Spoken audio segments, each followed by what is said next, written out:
আসসালামু আলাইকুম। আজকে আমি হাজির হয়েছি আপনাদের সামনে গ্র্যান্ডফাদার প্যারাডক্স নিয়ে। গ্র্যান্ডফাদার প্যারাডক্স কি তা জানতে হলে আমি ভিডিও শুরু করছি। আমরা অনেকে টাইম ট্রাভেল সম্পর্কে জানি। টাইম ট্রাভেল হচ্ছে বর্তমান থেকে অতীতে কিংবা ভবিষ্যতে ভ্রমণ করা।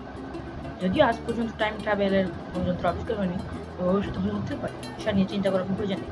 গ্র্যান্ডফাদার প্যারাডক্সটা কিছুটা এমন যে আপনি অতীতে আপনার দাদার যুগে গেলেন, সেখানে গিয়ে আপনার দাদাকে হত্যা করেন, তখনও আপনার দাদা বিয়ে করেন কিনা আপনি আপনার দাদার বিয়ে হওয়ার আগে আপনার দাদাকে হত্যা করে ফেলেন।